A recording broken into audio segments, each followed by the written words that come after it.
Suggestions এখনই দেখে নাও যদি জয় চাও। সাজেশন আজকে আমরা নিয়ে চলে এসেছি এসএলএসটি ইতিহাসের সাজেস্টিভ ভিডিও, যেখান থেকে আপনারা প্রশ্ন পাবেন।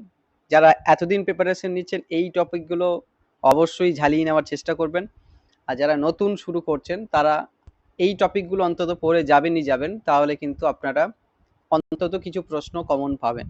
তো আমরা আজকে মূলত এসএলএসটি ইতিহাসের একটা সাজেস্টিভ ভিডিও করার চেষ্টা করছি, যে অংশগুলো খুব ইম্পর্টেন্ট প্রশ্ন আসার ক্ষেত্রে। আমি অ্যানসেন্ট, মেডেভেল, মডার্ন অর্থাৎ প্রাচীন ভারত, মধ্য ভারত, আধুনিক ভারত এবং আধুনিক ইউরোপ পুরো সিলেবাসটা কভার করে যে জায়গাগুলো খুব ইম্পর্টেন্ট এবং বিগত বছরের প্রশ্ন এসেছিল সেই জায়গার উপর ভিত্তি করে এই ভিডিওটা বানাচ্ছি। কাজেই খুব ইম্পর্টেন্ট ভিডিও। যারা নতুন চ্যানেলটি দেখছেন একটু সাবস্ক্রাইব করবেন, কারণ আমরা প্রচুর ভিডিও অলরেডি আপলোড করে রেখেছি এবং ভবিষ্যতেও প্রচুর ভিডিও আসতে চলেছে। তো দেখুন, আমি টপিকের গুরুত্বের ওপর নির্ভর করে হাই এবং মিডিয়াম করে মূলত দুটো সেকশন করেছি। প্রাচীন ভারত থেকে আমরা যদি দেখার চেষ্টা করি, প্রাচীন ভারত থেকে যে টপিকগুলো বা যে জায়গাগুলো খুব ইম্পর্টেন্ট, হাইলি ইম্পর্টেন্ট, সেই জায়গাগুলোর মধ্যে প্রথম হচ্ছে প্রাচীন ভারতের গ্রন্থ এবং লেখক। দুটোর কাছাকাছি প্রশ্ন আপনারা এখান থেকে পাবেন। যেমন মুদ্রা রাক্ষস কার লেখা, রামচরিতমানস কার লেখা, রামচরিত কার লেখা, প্রবন্ধদূত কার লেখা, মেঘদূত কার লেখা, রঘুবংশম কার লেখা, বিভিন্ন প্রশস্তি, আইহোল প্রশস্তি কার, নাসিক প্রশস্তি কার, এলাহাবাদ প্রশস্তি কার, প্রয়াগ প্রশস্তি কার, এই জায়গাগুলো থেকে কিন্তু দুটো প্রশ্ন পাওয়ার সম্ভাবনা প্রবল। ওকে, সেকেন্ড ইম্পর্টেন্ট জায়গা হচ্ছে হরপ্পা সভ্যতার সাইটস, মানে মহেঞ্জোদারোতে কি পাওয়া গেছে, লোথালে কি পাওয়া গেছে, হরপ্পাতে কি পাওয়া গেছে, কালীবঙ্গানে কি পাওয়া গেছে, রোপারে কি পাওয়া গেছে, রাখিগড়িতে কি পাওয়া গেছে, এই রিলেটেড প্রশ্নও কিন্তু আসার চান্স প্রবল। কাজেই এই জায়গাগুলো কিন্তু দেখতে মোটেই ভুলবে না, কারণ এগুলো হাই চান্স এখান থেকে প্রশ্ন আসবে। ওকে, তারপরে ষোড়শ মহাজন পদের রাজধানীর নামগুলো অবশ্যই মনে রাখবেন। অঙ্গের রাজধানী কি, ওকে, মগধের রাজধানী কি, এই রাজধানীর নামগুলো মনে রাখার চেষ্টা করবেন, যেখান থেকে আপনারা প্রশ্ন কিন্তু পাবেন। বৌদ্ধ এবং জৈন ধর্ম, এই দুটো ধর্ম থেকেও দুটো থেকে পাঁচটা প্রশ্ন, দুটো প্রশ্ন তো অবশ্যই আসবে, কারণ বৌদ্ধ এবং জৈন এই যে চ্যাপ্টারটা, এখান থেকে কিন্তু প্রশ্ন আসার চান্স থাকে। ওকে, মানে সব পরীক্ষার ক্ষেত্রেই, কাজেই এই জায়গাটাও একটু ভালো করে দেখতে হবে। তারপরে মৌর্য বংশ থেকে যে জায়গাগুলো খুব গুরুত্ব দেবেন, চন্দ্রগুপ্ত মৌর্য সম্পর্কে ভালো করে পড়বেন। অশোকের প্রশাসন, চন্দ্রগুপ্ত এবং অশোকের প্রশাসন মানে অ্যাডমিনিস্ট্রেশন সম্পর্কে একটু ভালো করে দেখবেন। অশোকের শিলালিপিটা ভালো করে দেখার চেষ্টা করবেন, অশোকের শিলালিপি থেকে প্রশ্ন কিন্তু পেতে পারেন। ওকে, অ্যানসেন্ট ইন্ডিয়ার হাই চান্স এই অংশগুলো থেকে।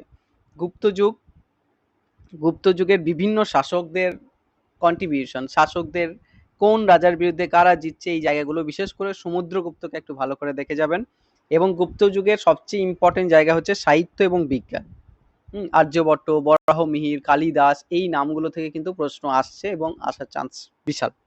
তো হাই টপিক এই জায়গাগুলো থেকে প্রশ্ন কিন্তু আপনারা পাবেন, কাজেই এই টপিকগুলো কিন্তু দেখতে কোনোভাবেই ভুলবেন না।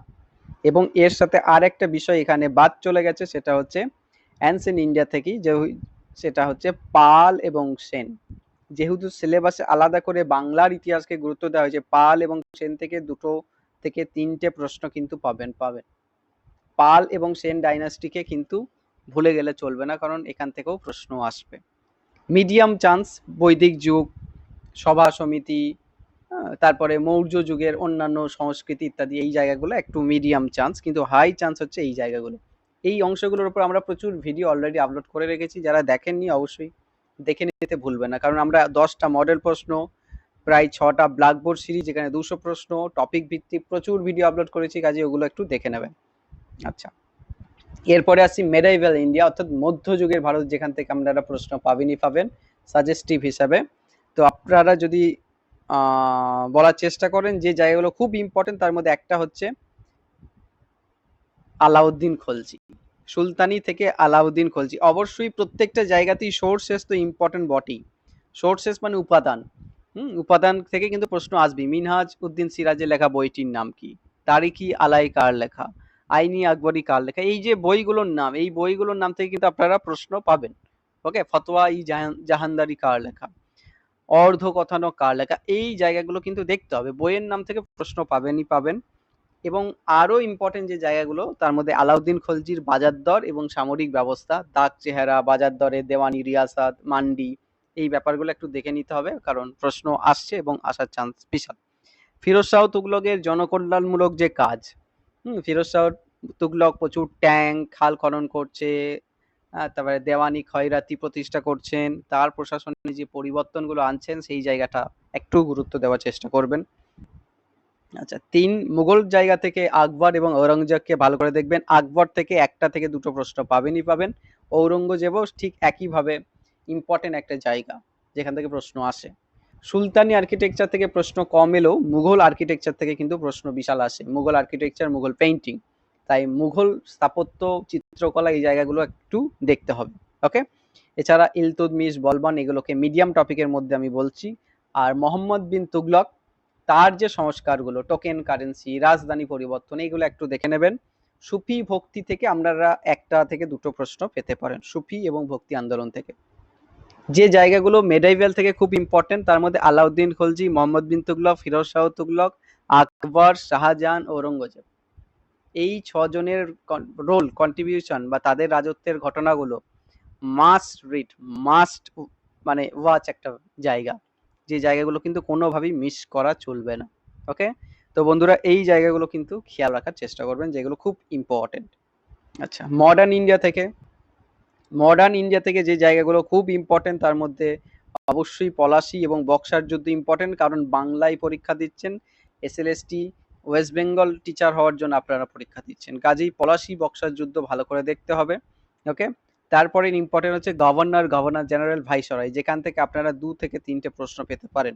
কোন গভর্নর জেনারেল আমলে কি ঘটেছিল? ওকে, কংগ্রেস কার আমলে প্রতিষ্ঠা হচ্ছে? গভর্নর জেনারেল থেকে প্রশ্ন আসবেই আসবে, এবং আমি অলরেডি 100 প্রশ্নের একটা ভিডিও করে রেখেছি, এবং আপনারাও ব্যক্তিগতভাবে দেখার চেষ্টা করবেন। গভর্নর জেনারেল খুব ইম্পর্টেন্ট একটা টপিক মডার্ন ইন্ডিয়া থেকে। মডার্ন ইন্ডিয়া থেকে সেকেন্ড আরেকটি ইম্পর্টেন্ট টপিক হচ্ছে কংগ্রেসের সেশন, অধিবেশন, সুরার অধিবেশন, লখনৌ অধিবেশন, লাহোর অধিবেশন, করাচি অধিবেশন, বেলগাঁও অধিবেশন, কলকাতা অধিবেশন, বোম্বে অধিবেশন, পুনা অধিবেশন। অধিবেশন থেকে প্রশ্ন আসবেই আসবে। কে সভাপতি করে, ইম্পর্টেন্ট কি ঘটেছিল এবং কত সালে হচ্ছে। মাস্ট রিড, মাস্ট ওয়াচ একটা জায়গা যেটা থেকে প্রশ্ন পাবেনই পাবে। তারপরের জায়গা হচ্ছে গান্ধী। গান্ধী থেকে আগেরবার প্রচুর প্রশ্ন এসেছিল, 2 থেকে 5টা প্রশ্ন। গান্ধীজি, অসহযোগ, আইন অমান্য এবং ভারত ছাড়ো আন্দোলন, এই পুরো টপিকটা থেকে কিন্তু প্রশ্ন আসবে 5টার কাছাকাছি। গান্ধীজি একটা ইম্পর্টেন্ট টপিক, যেখান থেকে সব পরীক্ষায় প্রশ্ন আসে, নেট, সেট, এসএলএসটি, ডাব্লিউবিসিএস সব পরীক্ষাতে আপনারাও কিন্তু প্রশ্ন পাবেন গান্ধী থেকে। তাই গান্ধীজিকে মনোযোগ সহকারে কিন্তু দেখতে হবে, প্রশ্ন আসবেই আসবে। ওকে, আচ্ছা, এরপরে স্বদেশী আন্দোলন ভালো করে দেখবেন, যেহেতু স্বদেশী আন্দোলন বাংলার ঘটনা, বঙ্গভঙ্গ, সেই জায়গা থেকে দেখতে হবে। তারপরে একটা জায়গা বলে দিচ্ছি, সেটা হচ্ছে পত্র পত্রিকা, newspapers, Hindu Patriot, Bengali, Maratha, Tribune, the Hindu, Bengali, Bangadarshan, Samachar Darpan, Bengal gazette, এই যে সংবাদপত্রগুলো, তাদের এডিটরকে ইম্পর্টেন্ট কন্ট্রিবিউশন কি, এই জায়গাগুলো থেকেও কিন্তু প্রশ্ন পাবেনই পাবেন, 2টো প্রশ্ন অন্তত পাবেন সংবাদপত্র থেকে। এবং বিদ্রোহ, কৃষক বিদ্রোহ, উপজাতি বিদ্রোহ, এই নিয়ে আমি ভিডিও নিয়ে আসবো অলরেডি। কৃষক বিদ্রোহ মানে সাঁওতাল, হুল, ফরাজি, ওয়াহাবি, পাইক, এই যে বিদ্রোহগুলো, এই বিদ্রোহগুলো থেকেও প্রশ্ন আসার সম্ভাবনা প্রবল। ধর্মীয় সামাজিক সংস্কার, তার মধ্যে রাজা রামমোহন রায়, ব্রাহ্ম সভা, আত্মীয় সভা বা প্রার্থনা সমাজ, আর্য সমাজ, এই যে সংস্কার আন্দোলন, এখান থেকেও কিন্তু প্রশ্ন পাবেন। ওকে, তো এইগুলো হচ্ছে মডার্ন ইন্ডিয়ার টপিক, যেগুলো আপনারা কোনোভাবেই মিস করবেন না, কারণ এগুলো থেকে প্রশ্ন আসবেই আসবে। ওকে, তো যারা সাজেস্টিভ হিসেবে পড়ছেন, যারা লাস্ট মুহূর্তে প্রিপারেশন শুরু করলেন, তারা এই টপিকগুলো আগে অন্তত কভার করার চেষ্টা করুন, কারণ এখান থেকে প্রশ্ন কিন্তু পাবেন শিওর। কাজেই এই জায়গাগুলো খুব ইম্পর্টেন্ট একটা জায়গা। ইউরোপ থেকে কি পড়বেন? ইউরোপ একটা কঠিন অংশ, আমরা যেহেতু ইউরোপ পড়ি না। ইউরোপ থেকে যে অংশগুলো থেকে প্রশ্ন আসছে খুব, তার মধ্যে একটা ইম্পর্টেন্ট হচ্ছে ফরাসি বিপ্লব। ফরাসি বিপ্লবের estate, first, second, third estate, তার কারণ, ঘটনা, এখান থেকে প্রশ্ন আসে। নেপোলিয়ান থেকে প্রশ্ন পাবেনই পাবেন, একটা থেকে দুটো। প্রথম বিশ্বযুদ্ধ থেকে প্রশ্ন পাবেনই, যেহেতু 9-10 এর পরীক্ষাটা প্রথম বিশ্বযুদ্ধ পর্যন্ত সিলেবাস আছে, 11-12 এরটা সেকেন্ড ওয়ার্ল্ড ওয়ার পর্যন্ত আছে। তাই এই তিনটে জায়গা খুব ভালো করে গুরুত্ব দিন। মানে সব ক্ষেত্রেই আপনারা প্রশ্ন পাবেন। ফরাসি বিপ্লব, সন্ত্রাসের রাজত্ব, নেপোলিয়ন আর প্রথম বিশ্বযুদ্ধ, এই জায়গাগুলো থেকে কিন্তু প্রশ্ন শিওর আসবে। ওকে, আর যারা 11-12 পড়ছেন, হিটলার, মুসোলিনি, দ্বিতীয় বিশ্বযুদ্ধ, এই জায়গাগুলোকে একটু গুরুত্ব দেওয়ার চেষ্টা করবেন। ওকে, তো কোন টপিকগুলো খুব ইম্পর্টেন্ট, যেগুলো পড়তেই হবে, আমি আপনাদেরকে জানিয়ে দিলাম। যেখান থেকে প্রশ্ন কিন্তু পাবেনই পরীক্ষার হলে, যখন প্রশ্নপত্রটি পাবেন দেখবেন যে সার্থক ইতিহাস পাঠ বা সার্থক স্যার যে জায়গাগুলো বলেছিল সেখান থেকে প্রচুর প্রশ্ন। কাজেই খুব ইম্পর্টেন্ট একটা ভিডিও, একটু বন্ধুদের সাথে শেয়ার করবেন। ওকে, আচ্ছা, এইবার আমাদের কাছে হাতে আছে আর 1 মাস। এই 1 মাস কিভাবে মোটিভেশনটা রাখবো, 1 মাসে কিভাবে পড়বো, এই সংক্রান্ত আমি একটা অলরেডি ভিডিও বানিয়েছি। 1000 মানুষ প্রায় দেখেছেন ভিডিওটি। তো যারা দেখেননি অবশ্যই দেখে নেবেন। আমি তাও ছোট করে এখানে আরেকবার বলে দিতে চাই যে 1 মাসে কি কি অবশ্য কর্তব্য কাজ আছে এসএলএসটি যদি ক্র্যাক করতে চান। যে কাজটি অবশ্যই ইম্পর্টেন্ট সেটা হচ্ছে কি না, নোট যদি করে থাকেন নোটগুলো ঠিক করে মুখস্থ করা, নোটগুলো মাথায় রাখা।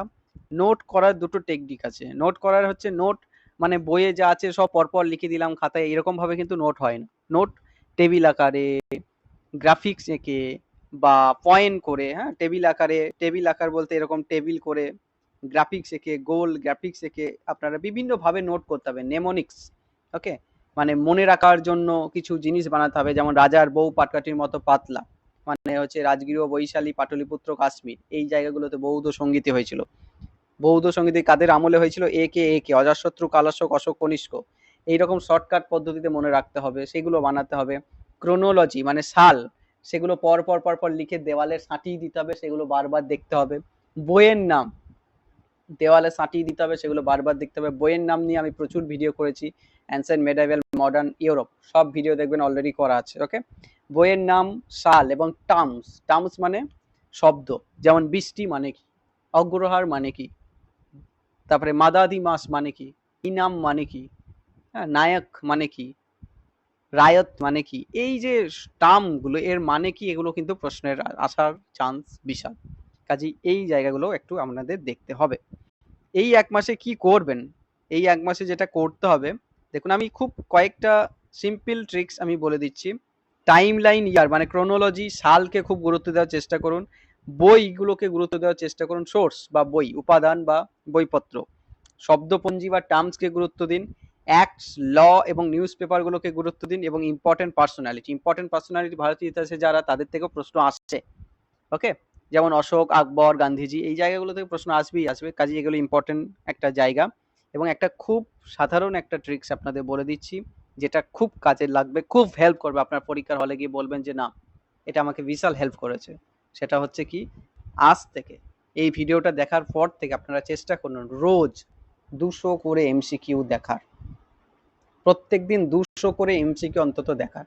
যাই পড়ুন না কেন, দিনের শেষে আপনি যে কোনো ইতিহাসের যা কিছু পড়ার চেষ্টা করুন না কেন, মানে যা বই, যা নোটস, যে কোনো বই, রেফারেন্স বই ইত্যাদি পড়ুন, দিনের শেষে চেষ্টা করুন 200 করে এমসিকিউ দেখার। 30টা দিন হাতে আছে, 30 দিনে যদি 200 করে এমসিকিউ দেখা হয়, তাহলে কত হচ্ছে? 6000 এমসিকিউ। 6000 এমসিকিউ থেকে 60টা এমসিকিউ পাবেন না? 60টা না পান, 50টা পাবেন না? 50টাও যদি পান, সেটাও অনেকটা হেল্পফুল। কাজেই চেষ্টা করুন 200 এমসিকিউ রোজ, টার্গেট করুন 200 এমসিকিউ রোজ যাতে দেখা যায়। ওকে, আমার চ্যানেলে অলরেডি 200 প্রশ্নের 6টা সিরিজ আপলোড করা আছে, এবং আমি আরও ভিডিও, আমি 4টে, মানে টোটাল 10টা সিরিজ আনবো ওই ব্ল্যাকবোর্ড সিরিজে। তো আপনারা পার্সোনালিও চেষ্টা করুন রোজ 200 করে এমসিকিউ অন্তত দেখার। ওকে, 200 করে যদি এমসিকিউ দেখতে পারেন, 6000 এমসিকিউ আপনি নিয়ে পরীক্ষা হলে যাবেন। কাজেই যখন পরীক্ষার হলে ঢুকবেন বা পরীক্ষা হলে যখন যাবেন, যেটাকে বলা হয় ব্যাটেল ফিল্ড, যুদ্ধক্ষেত্র, তখন আপনার অন্তত এই মোটিভেশনটা কাজ করবে যে আমি কিছু অন্তত নিয়ে এসেছি, কিছু অন্তত পড়ে এসেছি, 6000 এমসিকিউ আমি অন্তত পড়ে এসেছি। তো এই মোটিভেশনাল বুস্ট, এটা কিন্তু আপনাকে খুব হেল্প করতে পারে। কাজেই আজ থেকে ভিডিওটা যারা দেখলেন, তারা কিন্তু শুরু করে দিন 200 করে এমসিকিউ রোজ দেখা। এটা হেল্প করবে, কোনোদিন যেন মিস না হয়। বিয়ে বাড়ি, শ্রাদ্ধ বাড়ি, ফোন, ইনস্টাগ্রাম, হোয়াটসঅ্যাপ সব ভুলে যান, কারণ এটা বিশাল সুযোগ এসেছে মাস্টার হওয়ার। একটা বিশাল সুযোগ এসেছে বেকার এই শব্দটা ঘোচানোর। একটা বিশাল সুযোগ এসেছে চাকরি একটা পাওয়ার। সরকারি চাকরি, ওকে, একটা বিশাল বড় স্ট্যাম্প লাগানো, ঠিক আছে, চাকরি পেয়ে চাকরি চলে যায়, হ্যান ত্যান এইসব গল্প আপনার বা তোমার ভেবে লাভ নেই। চাকরিটা পেতে হবে, ব্যাস এই জিনিসটা, এই মেন্টালিটিটা মাথায় রাখতে হবে, পজিটিভ মেন্টালিটি রাখতে হবে এবং স্ট্র্যাটেজিক ওয়েতে চলতে হবে। পাতার পর পাতা পড়ে গেলাম, বইয়ের পর বই পড়ে গেলাম, কোনো লাভ নেই। যারা স্ট্র্যাটেজি ওয়াইজ পড়বে তারাই কিন্তু জিতবে। হুম, তাই কাজেই যেটা খুব ইম্পর্টেন্ট সেটা হচ্ছে যে স্ট্র্যাটেজি মেনটেন করে স্মার্টলি হার্ড ওয়ার্ক করতে হবে। শুধু হার্ড ওয়ার্ক করলে পরীক্ষা পাস করা যায় না, স্মার্টলি হার্ড ওয়ার্ক করতে হবে, মানে smart work plus hard work, এই দুটো কিন্তু সাফল্য এনে দেয়। এবং এই স্মার্টলি হার্ড ওয়ার্ক বলতে কি না, এই 200 এমসিকিউ রোজ দেখা, এই টপিকগুলো যে কোর টপিকগুলো এগুলোকে কভার আপ করা, যেগুলো হয়েছে রিভিশন করা। আর আমি একটা জিনিস বারবার বলার চেষ্টা করি ছাত্রদেরকে, সেটা হচ্ছে কোয়ালিটেটিভ স্টাডির দিকে গুরুত্ব দেওয়া, কোয়ান্টিটেটিভ স্টাডির দিকে নয়। মানে আজকে এই নোট, আজকে এই চ্যানেল, কালকে ওই চ্যানেল, এরকম যদি করেন তাহলে আপনার বিশ্বাসযোগ্যতা থাকবে না। আপনি যদি একটা গন্তব্য বা একটা জায়গায় পৌঁছাতে চান, আজকে একটা রাস্তা দিয়ে গেলেন, কালকে অন্য রাস্তা দিয়ে গেলেন, পরের দিন অন্য আরেকটা রাস্তা দিয়ে গেলেন, কোনোদিন কি গন্তব্যে পৌঁছাতে পারবেন? পারবেন না। কাজেই যেটা খুব ইম্পর্টেন্ট, একটা বই, একটা চ্যানেল, যা পড়ছেন সেটা কি ভরসা করুন, বিশ্বাস করুন, কোয়ালিটিকে গুরুত্ব দিন।